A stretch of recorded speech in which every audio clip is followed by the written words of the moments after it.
Hi, everyone, and welcome to Tuesday Notary Titans for Tuesday, November 10th, 2020. My name is Bill Soroka. I'm the founder of NotaryCoach.com, and my co-hosts today are Laura Biewer from CoachMeLaura.com. Hi, Laura. Oh, you're muted. She's such a good rule follower. Hello. Hello. Hey, Laura. Congratulations on a hugely successful Notary Symposium on Notary Public Day last weekend. What are you excited about now? What am I excited about? Yeah, I'm excited about a new program I'm working on. You can't sit still, can't sit on your laurels. So Symposium still has some things to wrap up. I'm excited to ship off all those prizes that people won. Lots of things for me to do to finish that up. But I am working on a new program that I will be starting in 2021. So you guys will hear more about that as I get it more formalized. But that's my new project I'm working on. Awesome. Love to hear it. And then Carol Ray is with us as well. Carol, it's so great to see you. I know, well, we can't actually see you, but I'm glad you're here. It sounds like you're getting settled in Texas. Yeah, I've got so much to be excited for. It's amazing. This is the most beautiful, peaceful, gorgeous place. I'm going to take some video tomorrow and post it on my Facebook group or something. But I'm going to be muted a good deal of the time because we've got people here putting in air conditioning, knocking out doors. I mean, they're everywhere. It's very noisy. And they found a live mouse in our house this morning. I also want to thank my graduates out there because I am getting reports from them that they are getting work, amazing work, because they're error-free. I just talked to one of them who's in Texas 2 hours from me, and he is so excited. He's under no stress. The job he had, he loves what he's doing. And they, title company started having him come into their office and doing signings because he's error-free. And I'm hearing this all the time, and it's just making me happier than I can even express. So to all of you out there, I just love you all so much. And now I'm going to mute myself. All right, thanks, Carol. And that is the biggest reward is when you take pride in what you do, you constantly learn how to do this the right way. So that's awesome. And guys, I'm super excited this week too, because on Notary Public Day, I did launch my second book. It's called Supercharge Your Notary Business with LinkedIn: How Mobile Notaries and Loan Signing Agents Build Their Brand, Get Known, and Connect with Their Dream Clients using the LinkedIn platform. I share a lot about my daily dues and my morning mastery program that really took my business to the next level, from making just $1,000 a month to making $20,000 a month, and having deepened relationships, both business and on the personal side too, because it's all about connections and being authentic in the relationships. And partnering with Sandra Long in writing. She's the LinkedIn expert. She's done the TEDx talk on LinkedIn. We combined forces and created this book to really map out the exact strategy for that. So we launched that. #1 new release and #1 bestseller on Amazon since its release. And I really appreciate all of you being on here. NNA is also selling that book and bundling it as well. I'm just going to put the link in one time to the National Notary Association's page where you can buy that. And Laura has graciously given us the free shipping code as well. If you use her coupon code of 50320, right, Laura? All right, 50320, you get free shipping on that book as well, if you'd like to have that in your hand. I still have not held a physical, tangible book. Other people have got it before me, so I'm excited to get that, but hopefully that helps you grow your business to the next level. Thank you guys very much. All right, let's jump in and let's ask some questions. I saw Gerald Lynn, you had your hand up like 20 minutes ago. Thanks for being here. How can we help? Hi, this is Gerald Lynn. I'm in California, Southern California. First and foremost, I want to say thank you to all three of you, Laura, Carol, Bill. It's been an amazing past, just a short period of time with me being with you. I've learned so much. I actually have both your books, Bill. I'm excited. And then I've also watched the Laura with the Notary Journal, my BFF. And yes, I talk about ignite the fire under me, because for a while, and you probably remember the last time we were on last week, I had a title company, a escrow officer, pretty much like just, I mean, I felt like, what was I doing wrong, for a simple effect of not, crossing out and putting C attached, and for me, I've never done that. For me, especially a previous loan officer, we don't strike through documents, especially when it comes to notarization. But first of all, I've learned so much from the three of you. And then my questions came from Laura's BFF, my notary journal.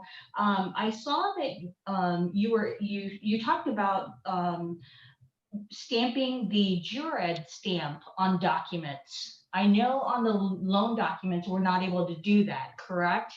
But on other documents, if there is space permitting, I mean, because when I took the training, and unfortunately, I don't want to say, I'll just say Mickey Mouse. I've gone through so much, and I feel like I still need, like, I want to learn more, and I want to learn the right way. So like Carol was saying, error free. So I want to make sure I'm doing the right thing. So I have three questions. First, on the notary jurid stamp.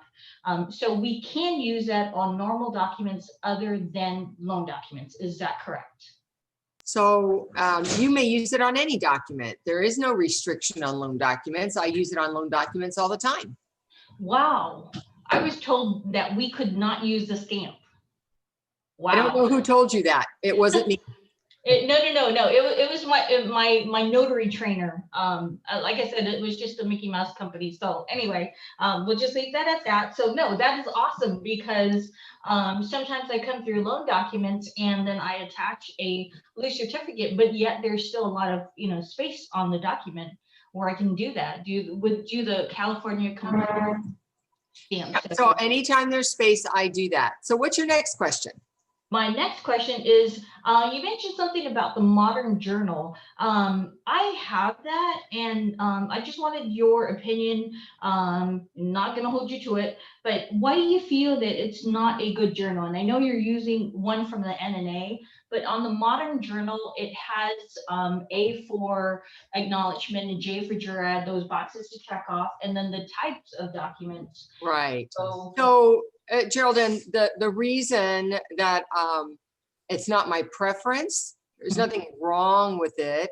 It can be utilized by a California notary. It's just not my preference. And the reason is I'm required to write out the word acknowledgement, or to write the word jurat, or circle the word jurat or acknowledgement, not an A or a J. So that's one of the reasons. So then you got to remember to write it out. And there's some other little, just quirkiness for me. It doesn't mean that it isn't usable. Just remember, one check mark, one document per line entry. Correct. That is correct. And you're fine. And your tips about, the shortcuts and things like that. That is awesome, because like you said, carpal tunnel. Yes. Exactly. Yeah. So you had a third question?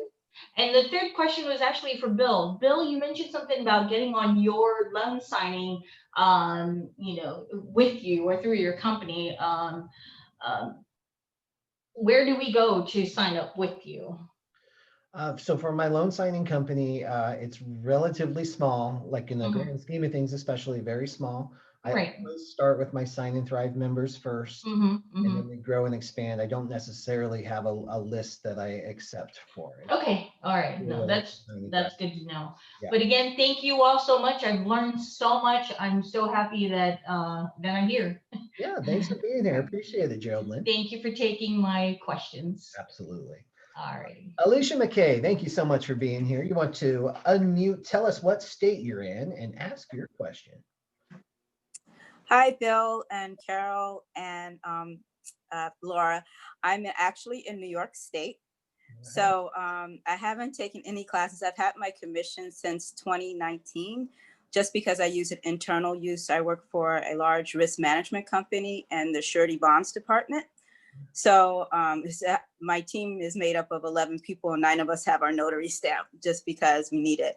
But anyway, I'm making the jump in January out of the corporate sector, and I'm actually taking Carol's class. I'm going to use all 3 of you. So my question is, last week I actually did some general notary signings and I actually made $50. So I was super excited about that. So one of the things I did, I haven't signed that one, but it was actually a friend, and he had a signature card from a bank, it seemed like. And on the line itself, it said witness, and then in parentheses, it said notary. So I didn't sign it. I felt that for me to sign it, I'm actually acknowledging the witness signature. So I told him that I would have to attach an acknowledgement for it. So I don't know if I was right in that. We still haven't signed that document. So if someone can guide me on that. Laura, what do you think on this one? Is the notary the witness, or is it witness or notary? Like, am I witnessing somebody and I'm notarizing somebody? Like, I don't know. I know for my job, I can't witness and notarize a document. Right. It's one or the other. We can't notarize our own signature. In some states, Yeah. it allow you to witness. So it's really New tough York, to see New the York back does not door. have signature witnessing as a notarial act. In order to notarize the bank card, you would have to attach a certificate, but you wouldn't That's know what I the thought. certificate unless you're directed. Well, the document is actually from Missouri. He's a resident here, and it's more like his mom is taking over some probate things for his Down syndrome aunt, and he's secondary signature on it. But he lives Doesn't here in New matter. York. It Okay. doesn't matter. You are in New York. You follow New York rules. That's what Gotcha. matters. You Okay. don't have signature witnessing in your state. They do in Missouri. So Okay. you can only either perform an acknowledgement or a jurat on that signature. You need direction, and then you could attach a certificate to it. Okay, that's what I thought. I was going with the acknowledgement path. Thank you so much. Appreciate it. You're welcome. Just to follow up on that, Alicia, because what Laura was saying is you need direction. As a notary, you can't decide whether it's an acknowledgement or a jurat. You need the signer to tell you which one they prefer. So you can describe, hey, here's an acknowledgement, here's a jurat, which one do you want? If you tell him which one to sign, then that's unauthorized practice of law.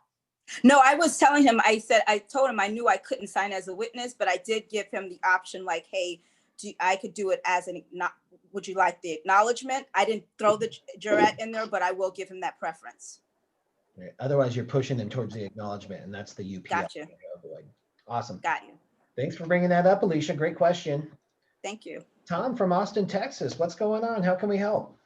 Hey, how you doing? Good. Hey, this is not so much a question, but when I leave here on Tuesdays, I've always learned something. I don't know, it just happens that way. But a couple of weeks ago, you had Clyde Hepner. I think his name was on there. Yeah. I got his new journal, the best $6.50 I think I've ever spent.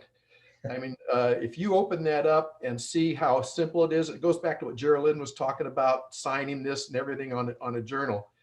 This saves so much time. It's so simple, and it's all on basically an upper and a lower page. And I had a couple conversations with Clyde before I bought it. And I just want to say thank you for letting me learn something else. And by the way, I did buy your Kindle book, left a nice review on there. And I just want to thank you, all of you, for all the help you've given me as a newbie. Awesome. Thanks, Tom. I appreciate that. And yeah, Clyde is going to launch that publicly. I think at the end of the month, maybe the beginning of December. So yeah, they're advertising it now. It's valid in all 50 states. So I mean, if you don't have one, man, it's the best $6.50 you'll ever spend. Yeah, definitely. Just a caveat there. It's only 49 states now, so it's not California approved. So it's just 49 states. California, they're in their own world. Yeah, they're in their own world. So. Yeah, we'll get you guys more information on that as Clyde's ready to launch that out. Thanks a lot. And that's what this is all about, is learning something new. Constant, continuous improvement and learning. Thank you. Thomas Heinz, thanks for being here. What state are you in, and how can we help? Hey, Bill. Thomas Heinz here. I'm a commissioned notary in New Jersey and a loan signing agent as well. First, I want to say congratulations on the book. I was one of the lucky folks that got the early read ahead. So it was phenomenal. And your book was actually my book that led me to complete my Goodreads book challenge for the first time ever. So All big right. deal to Awesome. say. Now, my question for you is, the book mentions setting up a LinkedIn, your professional brand page, and also a business page. Now, when you're including your LinkedIn link in an email, should that be the direct to your site or to the business page site? So just to clarify, so there's we encourage you to have a personal profile and then the company page on LinkedIn. Correct. But on LinkedIn, it is very relationship driven. So that your personal profile is definitely what I would link to above all else. And then when you have your experience and stuff, it'll link to your company page. You can post on your company page, but really everything's going to be focused on your personal, which is your professional profile page on LinkedIn. Perfect. Thank you very much. Yeah, you bet. Thank you. Thanks for being here. Appreciate all your support. Brandy Plummer, awesome to see you here as well. You want to unmute, tell us what state you're in and how we can help. Hey everyone, here in California. And I have two questions, and I think that I just want your pro opinion on this. Number one, 4506T. So when there are, let's say, one signer, a husband or whatever, a spouse, do you ask if they file jointly and have the spouse automatically fill in their name and number? Sorry, we're getting some interaction here. So, Uh-oh, can you hear me? Can you hear me now? Yeah, we can hear you. Sorry, we've got people cutting in. Guys, please remember to keep yourself on mute if you're not actively engaged in the conversation so we don't have interruptions there. So I'm happy to answer this first, and then I'd love to hear how Carol or Laura handle it. And remember, this is a general rule of thumb, guys. There's no steadfast rule that says you have to do it this way every single time. But the way I approach it is whosever name is typed on that document, that's who signs that document. So it's not my business if they file jointly or however they file their taxes. The lender, if they need both bar or the husband and wife, they'll usually have their name typed. Brandy and Rob Plummer, or it will say Brandy Plummer on one and Rob Plummer on another one, however they have it. But if it's only Brandy Plummer's name on that 4506T, then that's who I have sign it. Sign, date, make sure you check the signatory box, and if there's a place for a phone number, I like to include the phone number as well. That's a general rule of thumb. There are lenders who will come back and say, oh, they filed jointly, we needed them both to sign it. But there's no way to know that, and you're not responsible to get that information up front. Okay. But Thank you. You always know, guys, this is the same thing with the 1003. Sometimes Yes. so we think, oh, I'm gonna have the bar because it says spouse. So you're thinking, oh, I'm gonna have the spouse do it. But if their name is not, if they're not an applicant, if their name and information isn't typed, do not have them sign that. Laura, Carol, do you have any more insight or a different way of thinking on this? I follow you the same way. I follow the instructions of the document because that's what my job is. And you guys have probably heard me say this quite a few times, is in our effort to be knowledgeable and helpful, sometimes we cross over and we're too helpful and it creates issues. So follow the instructions of the document. If there's one person, whoever's in 1A, 2A, that's who gets to sign it. If their name isn't there, they don't get to sign it. Thank you. I agree. Appreciate That's what I teach my students. They overthink it all the time. Yeah. I do mentoring calls and I get that question more. Just don't overthink it. They've decided where the people are supposed to sign and where they're not supposed to sign. Don't decide. That's not your choice. Perfect. And then can I ask that one other question, is that 1003 form, and I know that this is also just best practice, that top line that it specifically says, if this is a joint applicant, have borrower, co-borrower sign. So my question is, what do you do there? I mean, my feeling is if we're supposed to give a general description of the document, correct? and then someone were to read that and I asked them to sign it and they say, well, wait a minute, this isn't a joint application. Why would I sign that? How are they to trust me on all the rest of the documents that I'm having them sign correctly? So I'm torn with this document too. It can be. It's all in your approach though. And Yeah. I can tell you that I can't even remember a time when I've had a problem with that. It's all in your presentation of the document.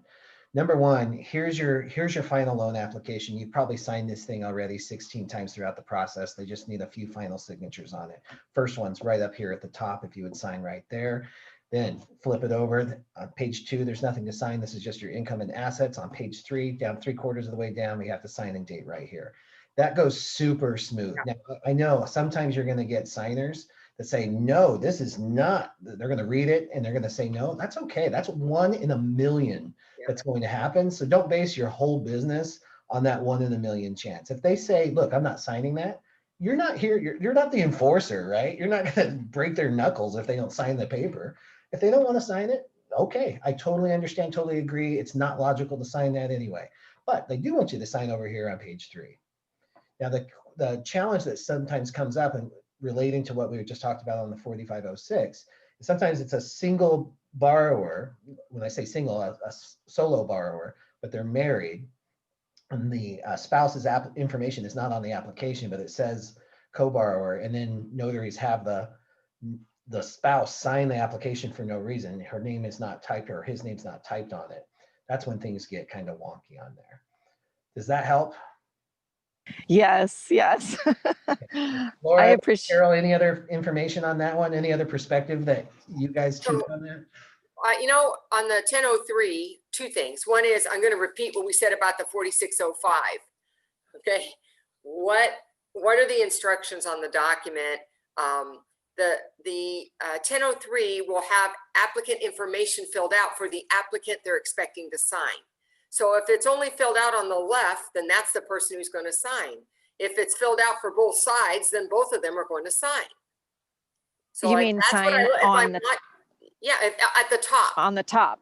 At the top. Okay, And when I decide who's going to sign, I look to see the information for borrower and employment, those other boxes in section 2, 3, 4. If it's only filled out for Right. one of the signers, then that's the only signer that needs to sign. Yeah.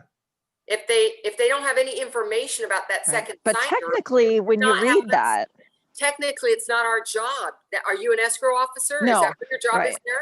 No, your job is a notary. So our job is to observe, to follow instruction. That's what our job is there, not to decide, technically what's right or wrong. I see information on the application for the signer. That's the signer I want to have sign on it. Oh, I see it on both sides of the application. I need both of them to sign. Yeah. But that's the thing is it gets hard. The more knowledgeable we become, the more detailed we become, we start thinking, oh, we should do this or that. And that's going to get us in trouble. And it's going to cause us to perhaps do things more than what was needed. And now we've created a delay because we're going to have to go back and do it again. And you know what? My signers, they are not reading that whole paragraph up there. They're listening to me. Yeah. It's all in Yeah, they're not reading it. Usually goes pretty smooth. And it's not logical. And some lenders don't want it signed, but here's the way that it's easy to correct. It's really easy to correct. If you have the single borrower sign it and they don't need it signed, they just shred it and pitch it, print out a clean copy. Right. If their legal team or their compliance department has decided that has to be signed, that loan's not funding until that is signed, whether it's right or that's not our place to say it's right or wrong. So they've got to send somebody else out to get it signed, or they've got to email the borrower, have them print it, sign it, scan it, send it. So, and that's all compromised information. So it's a big hassle. Okay. Thank you guys. I appreciate it. Yeah, Have a no good problem. day. Great question, Brandy. Thanks for bringing it up. That's one of our. Bill, I'd like to add one thing if I may. Absolutely. One of the questions that I get, because I deal with the newbies, what is the non-borrowing spouse? How do they know it's a non-borrowing spouse? And Laura pointed it out. It's when I tell them the first thing they need to look at if they question that is the 1003. And like Laura said, if there's a borrower and there's no co-borrower, but there's a husband and wife listed, there's a non-borrowing spouse. It's real simple. They get to it immediately. Yep. It's a perfect way to indicate it. Yep. And then always check for a second 1003 too, because some lenders have two, Yes. even for a married couple. So you got to. Yeah, I don't get why they do that, but yes, that was the other thing I wanted to add in there. Sometimes they're just split, and they'll do that on the CDs as well. Yeah. They'll have one for one and one for the other. I saw a post as we were having this conversation about, title all the time makes me do this. And I want to please be careful about all the time, all title. This is always the answer. It's not always the answer. We do the best we can based on the experience that we have. And it may seem that most of the time it runs this way, but there's always an exception to that. And the answer is never, it's always this way. Yeah. Yeah, that's the danger. Like our brain just we want to teach ourselves how to do it. So we're like, okay, just show me how it's done every time. That's just not our world. Not our world. Thanks, Brandy. Karen Singleton, I'm really glad to have you here. You want to unmute, tell us what state you're in and ask your question. Hi there, everyone. I am from Southern Florida, All right. and I'm just trying to get a consensus. I recently had a signing to a signing company, and I was awarded this signing on a Thursday for Monday signing, but I didn't get the documents until like 2 hours, a little close to 2 hours before I had to actually do the signing. And I want to know, is that normal? I mean, it's my first experience. Okay. And so, because it doesn't really leave you time to print out the documents, prep the documents, and then get to your appointment on time. And then if that is the case, is it okay to call the customer to push the time back a little bit? Or is that like a no-no for the signing company to do? Okay, great question. And the first thing I'll say is that's kind of the new normal right now. And the reason for that is that the whole lending system is pretty overwhelmed right now. This is record-breaking numbers. Refinances, purchases, it's just crazy busy right now. So lenders, title companies, and then the signing companies even are falling behind. And it's usually lender-driven when it comes to documents. So they're all behind. Documents just come when they come. So that does happen quite a bit. I love that you got booked on a Thursday for the signing. It's a bummer they waited until 2 hours before the signing, but that is pretty much the standard. Like that's the cutoff. 2 hours before a signing, as long as it's not 2 hours away, is the general cutoff for that. Now, whether or not you negotiate with the signer, Laura, Carol, how do you feel about that, about bumping it out a little bit? Well, I'll tell you what I teach my students. Great. There's some companies that are consistently late with their documents, Bank of America most especially.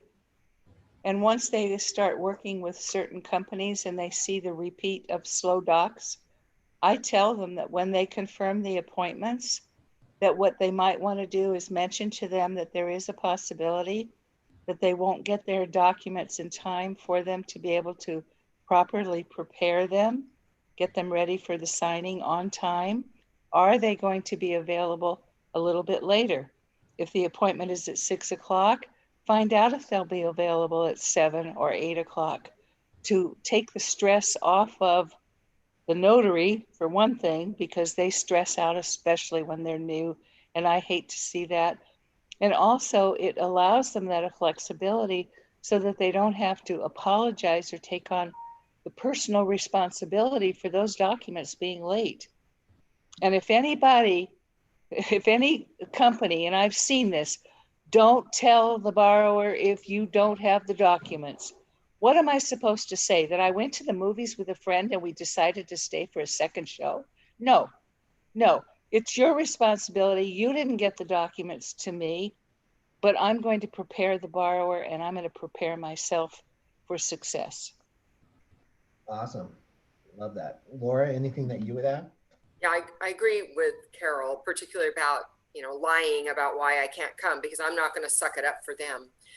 If you work for a company that has a pattern of lateness, then you may want to take jobs from other companies because they're not respecting my time. And it means that it's playing havoc with the rest of my schedule and other appointments that I may need to fulfill as well. And the other thing is, if I do have to do that, and I recently did, I was waiting on some documents. I feel that I can adjust the time frame as long as I haven't impacted delivery. So for instance, if it's going to be 2 o'clock and we need to push it back to 3 o'clock so I have enough time to prep and get over there, I'm not going to worry about telling anybody other than my signer that that's what we're going to do, because I can still hit FedEx. If the pushback requires me not to be able to meet delivery, I need to be communicating with my hiring company to say, look, I don't have the documents. I'm not going to get this in time to meet FedEx. That was the requirement of this job. Want everybody on the same page. Okay. Yep, excellent point. And But sometimes you have to factor in the travel time.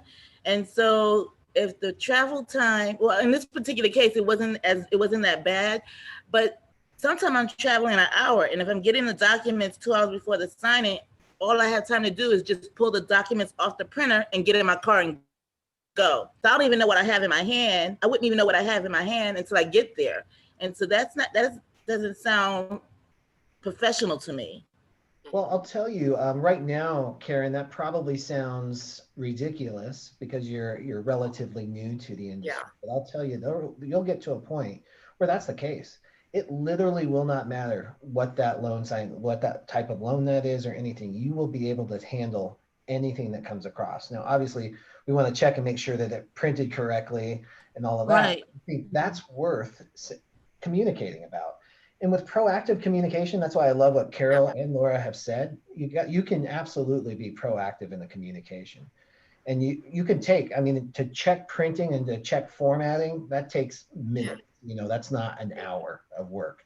That's 3 minutes to sit down and go through the documents, as long as everything went well, right?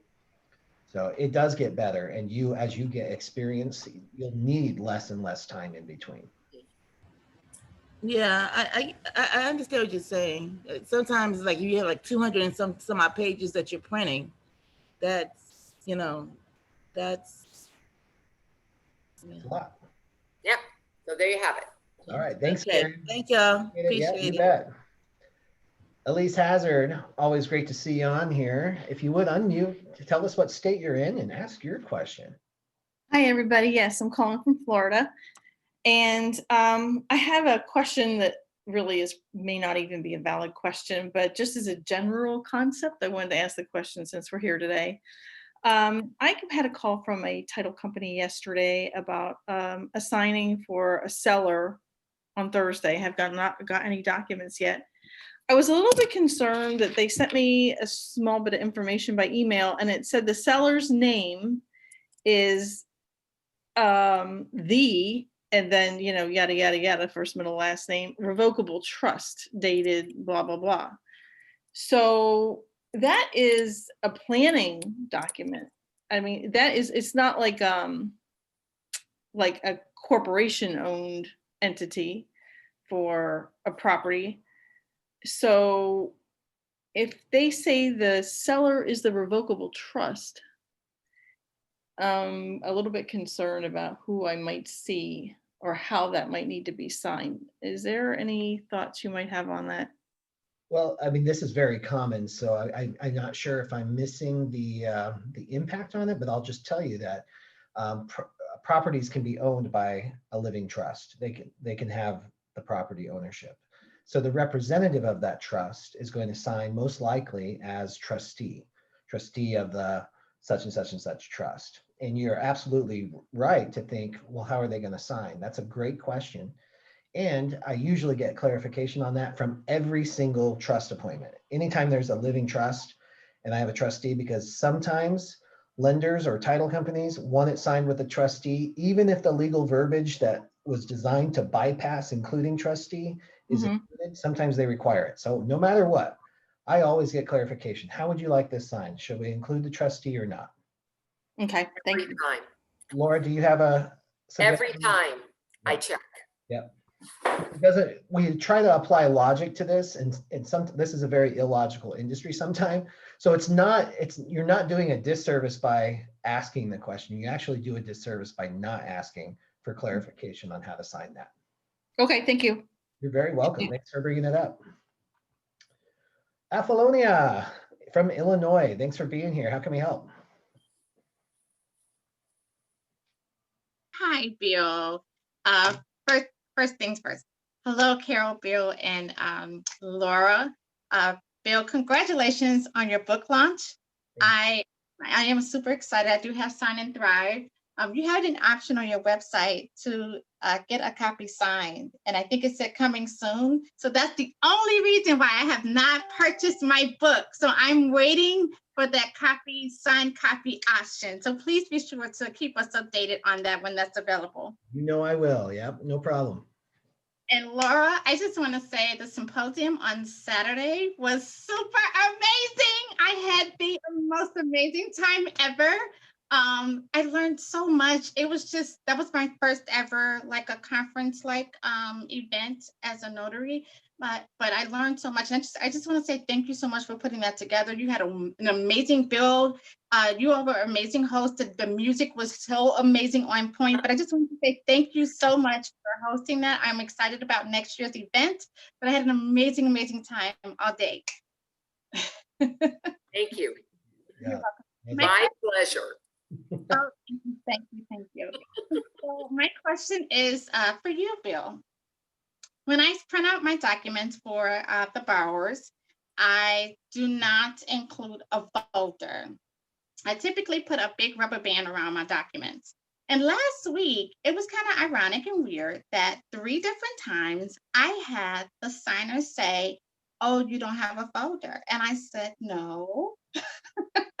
So my question to you is, do I need to invest in some manila folders to give to borrowers as opposed to a rubber band around the documents? What are your thoughts on? Yeah, great question. It's funny, we got a chance to talk about this at Sign and Thrive office hours last week. So for me, I have never had a folder. What I do is I clip them. I don't like a rubber band either because the pages slide out and it could create a mess for people. So I do the big binder clips. Okay. And sometimes I'll have my business card under there or whatever. However, I will tell you that some of the, and this is the cool thing about this industry, it's ripe for innovation and fresh ideas. So a lot of notaries now do the manila folders, or they get the blue folders, and they even have the little glossy pockets where they can put their business card in for just pennies that it takes to invest. Because if you buy them in bulk, it can be relatively inexpensive. Right. And that's how they deliver the documents. And I think that's pretty classy and cool too, but it's not something that I have ever done. So it's not required for success, but I think it's an extra level of service that a lot of people seem to appreciate, obviously. Yeah. Okay, well, thank you so much. Thank you for taking my question. Of course, no problem. Thanks for bringing that up. Laura, do you do anything special with your borrower copies? Binder clip at the top. Yep, that's all I do too. We're old school, I guess. Yeah. We used to do white manila. We used to do white with their name and the address and all that little labels and stuff on them. And I use binder clips. Rubber bands are a bad idea. Awesome. There we go. See, there's a new generation of notary in town. They're using folders. All right, Emmy, thank you so much for being here. You want to unmute, tell us what state you're in and how can we help? Emmy going once. You got that cute picture out there, Emmy. You got to talk to us. All right, we'll leave you and we'll skip over to Jerome in Colorado Springs. How's it going in Colorado, Jerome? You got to unmute. Hey, I'm there. Can you hear me? Yep, sure can. Colorado is great. I'm glad you announced my state before I even got to. Hi to Bill and Carol, everybody. Laura, I want to say I've been watching your show and I enjoy this time every time you're on. And my question is to you, Bill. I also purchased your reverse mortgage course. Awesome. And I'm enjoying it. I just got it today, so I'm not too far into it. I was wondering, is there a certificate at the end of this bundle? Yeah, sure is. This is a certified reverse mortgage signing professional. You get a certificate, and then you'll get a listing on reversenotary.com as well at the end. So, so this is a good plug for your program. So send me my residual. Yeah, thank you very much for that. Another commercial opportunity. All right. That's it. All right. Thank you all for doing this every week. Yeah, thanks for being here. We appreciate you. Thanks. Yep. Bye. Emmy, are you ready? Sorry, I'm here. Hi. So sorry for the spotty connection. I'm sort of in a car. In any case, I was wondering, is there any way to get some assistance with Sacramento to get another extension granted? I know every 4 years it's always a pain, you know, since it's election, but this year particularly with COVID and also ballots are manual and whatnot, I feel like the Secretary of State office is so stagnant, a complete halt. Is there any way we can get some support to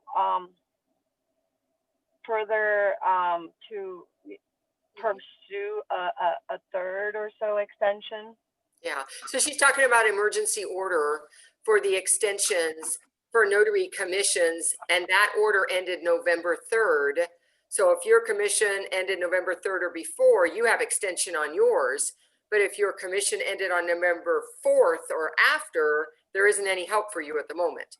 And so I know the NNA has already been in contact trying to see when they're going to announce or if they will announce another extension. I know Matt's also approaching that as well. So we're doing what we can to encourage them to extend it further. But as of today, there's no other extension. And so we can confirm that there's been chats, but not anything concrete. Correct. Okay. All right. Thank you. All right. Thanks, Emmy. Arlene's iPad's here. Arlene, you want to unmute? Tell everybody what state you're in and then how can we help? Hi, I'm Arlene. I am from Philadelphia, Pennsylvania. And Arlene. I have a good question, and it's all about reverse mortgage. Okay.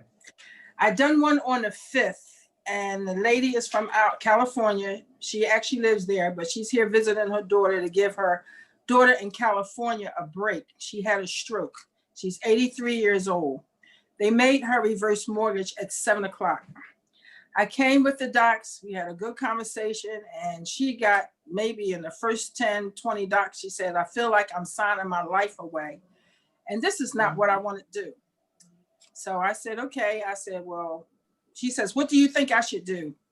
I said, I really can't tell you. I think you should follow your first mind. So she declined to sign anything else and called her loan officer. So when she called the loan officer, she said, her name is, what's her name? Enot Sadat, I think it is.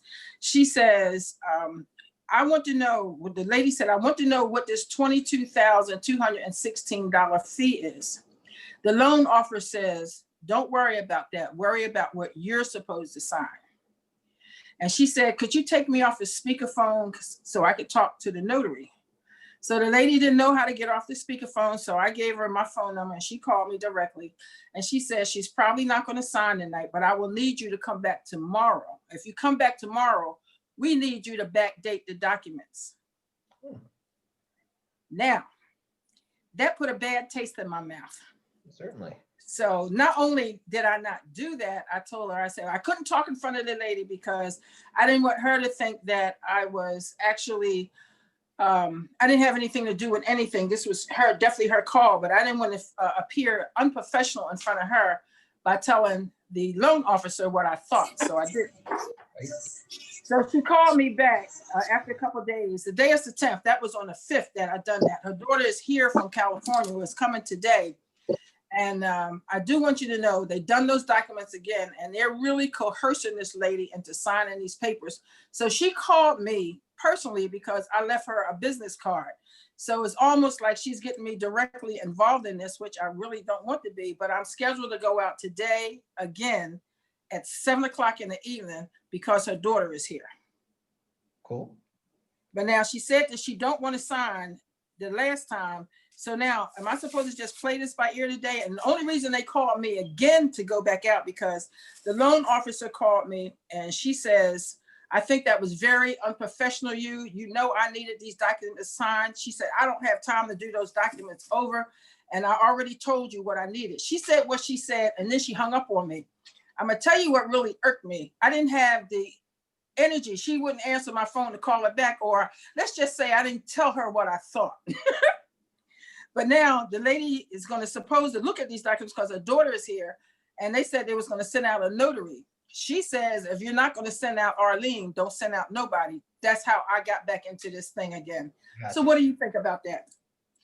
Well, I think we need to always remember what our role is in this transaction. It is not as an advisor. And this kind of stuff actually happens a lot, regardless of the type of loan. Sometimes the terms of the loan aren't right. Sometimes there's some clarity issues that need to be worked out between the signer and the lender or the title company. And when they work that out, if she's to the point where she says, yeah, we can schedule an appointment, I'm ready to sign, then she's ready to sign.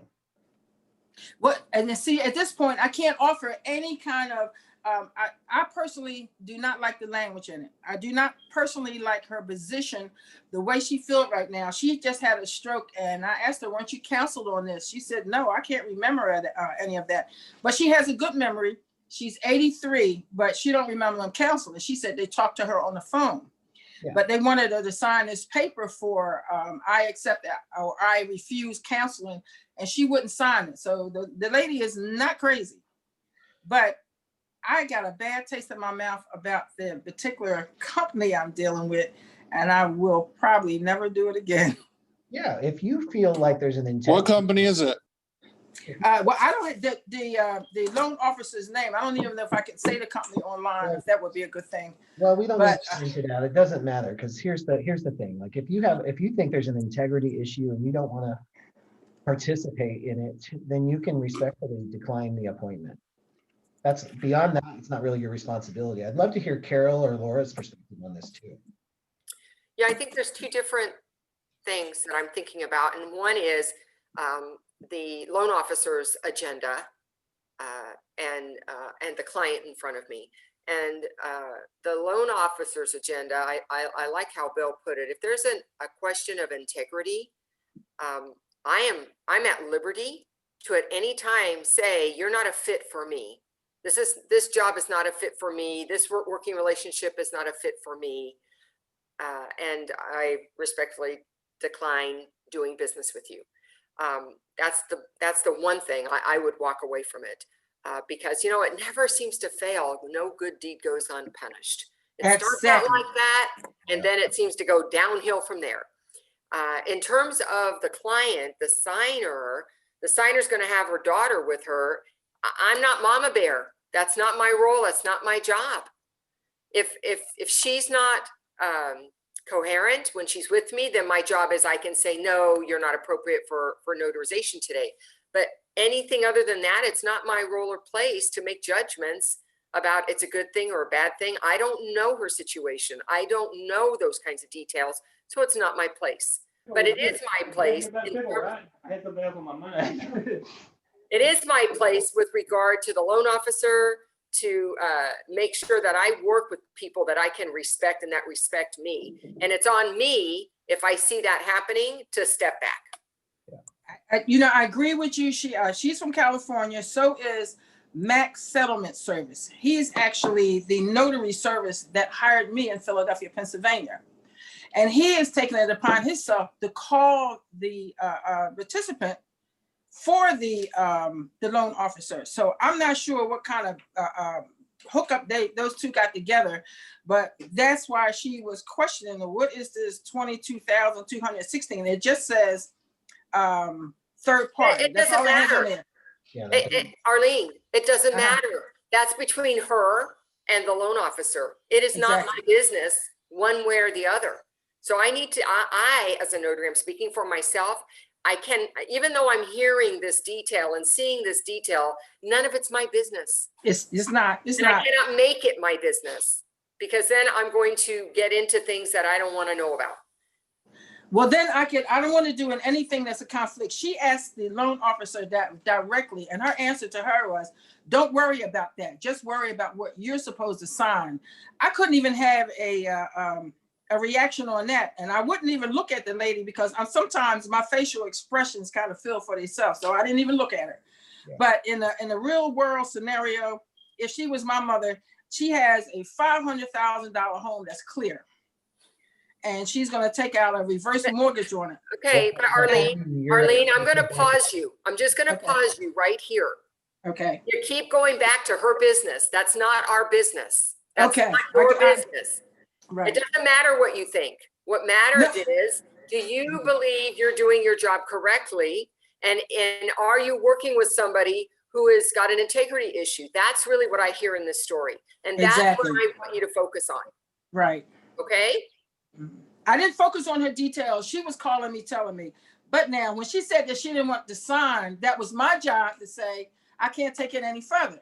Yeah. That's fine. Okay, so let's pause it right there. That's fine. Yep. So she's calling me back. And again, I'm telling you what's going on, but I couldn't say anything to her because, again, it is not none of my business. And believe me, I got enough of my own to contend with. Yeah, absolutely. Absolutely true, I'm sure, for all of us. But I just wanted to rather than just spin around in the same cycle of the story, right? We need to take away from the story. And what we need to take away is there was an issue between you and the loan officer with regard to what she asked you to do and what you did not do. Yes. That was the big issue. Right. So that's what I want to help you with because I can't help the lady. Right. That's beyond the scope of what I can do. Yeah, the backdating the documents, Riley just did it for me. I've never heard anybody ask me to do that. All right. Well, to be continued another time. Okay. Okay. All right. Thank you very much. You're welcome. Thanks for bringing that to the table. Richard Anderson, thanks for being here. You want to tell everybody what state you're in? I am in Michigan. All right. And how can we help? Well, first of all, thank you guys, Laura and Bill, for the fantastic symposium on Saturday. And also Robbie for keeping us all on point. Right. I'll tell you, he took his job and I loved it. All right. I recently had, it was just last week, a 1003, and it has nothing to do with who signs where. This 1003 was 11 pages long. I've never seen one like that. It just really floored me.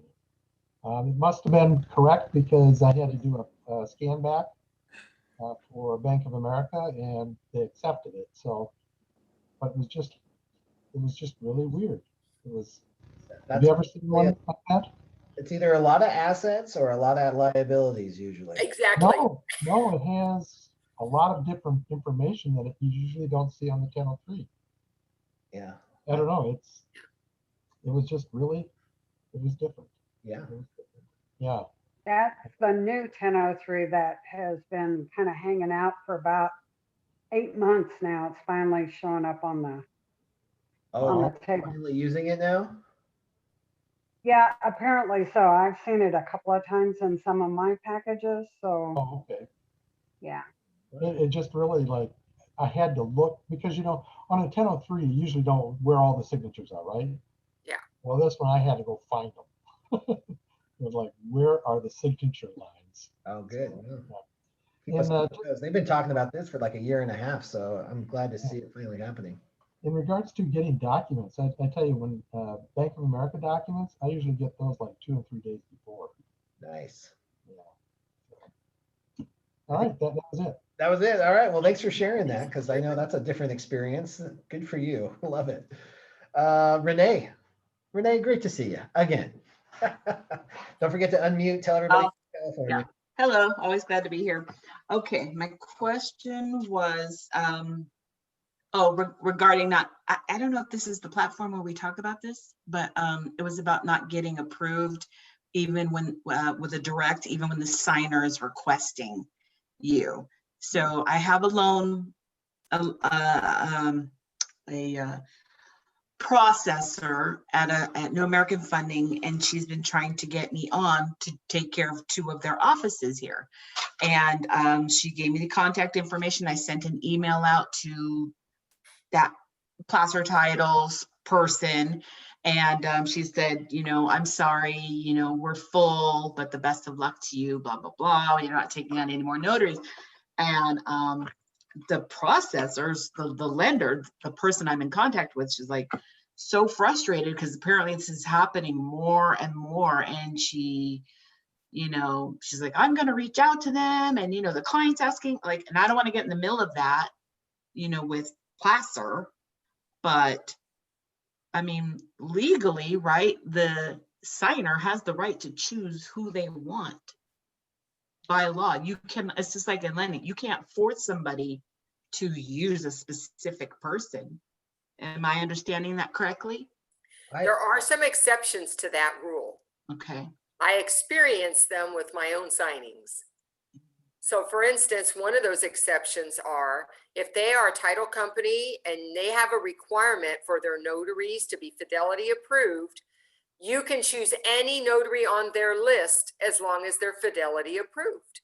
So if you're not Fidelity approved, they have the right to say, but not that notary, because they have to meet the standard of our company. So that would be one example of why a notary I wanted to use for my own could not be utilized because she was not Fidelity approved. Another example is credit union loans. What they would do if it came upon here, they said, you know, in order to allow you to do that, we would need to have that notary paid for outside of closing. Meaning they're not going to be paid through the loan close itself. You're going to pay her directly and you take responsibility for her work. So, you know, as the signer. And so that's how I was able to negotiate one of them. The title company would not let me do it out of closing.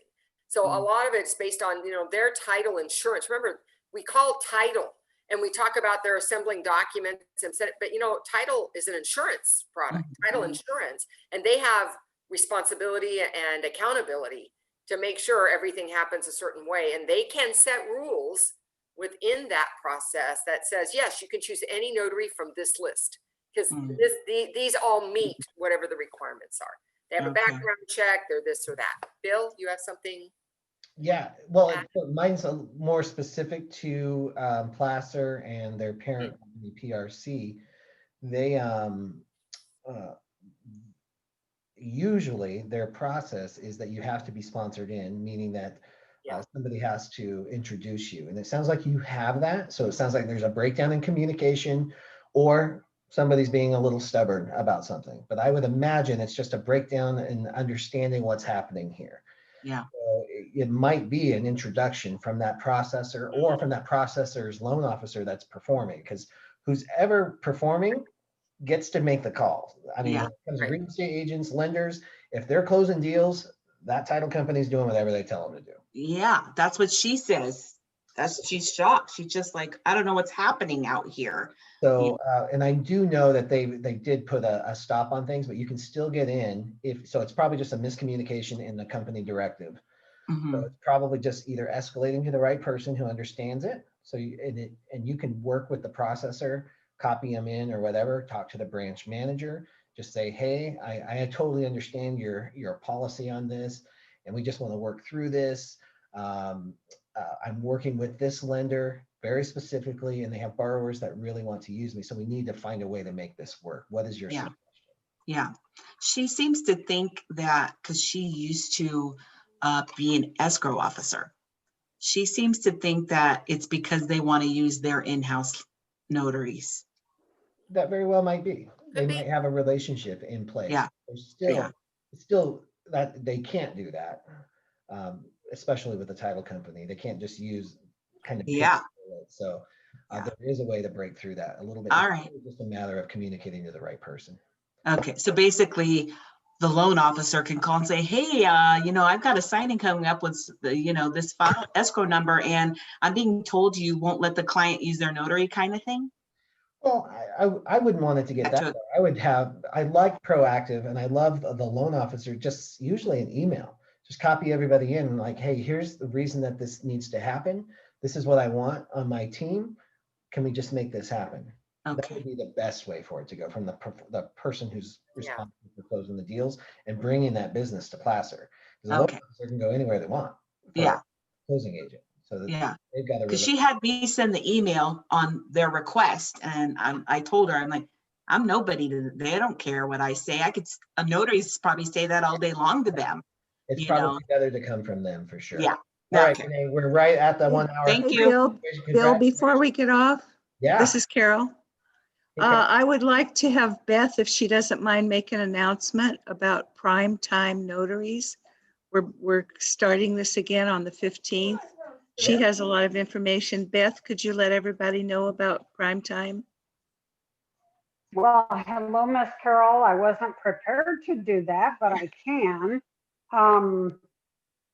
Your webinar, Primetime Notaries, had its debut about a year ago, and then we all got too busy and didn't follow up with it. Carol and Ronnie Mickle are starting again. The first Primetime Notaries webinar is Sunday the 15th, 2:30 in the afternoon, I believe it is. Carol, is that right? I believe so. Pacific time. They can find it on our Mountain website. Standard. Yeah, Mountain Standard. And if you go to Primetime Notaries Facebook page and Carol's Facebook page for Notary to Pro, there should be an announcement there that asks you to register to attend. And then we'll send you a link to log in. Also, Safe Haven for new notaries also has an announcement pinned on their Facebook page where you can sign up to attend. Awesome. So glad you guys are getting back into that. Thank you so much. Reminder, if you would like to save the chat, if you saw a lot of information on there, as long as you're on a computer, you can select the little 3 buttons in the lower right-hand corner of the chat window and save chat, and it will save it to a Zoom file on your computer.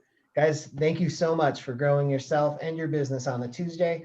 We'll see you next week. Laura, Carol, thank you so much for all you do for us. Thanks for symposium. Thank you. Bye-bye, guys.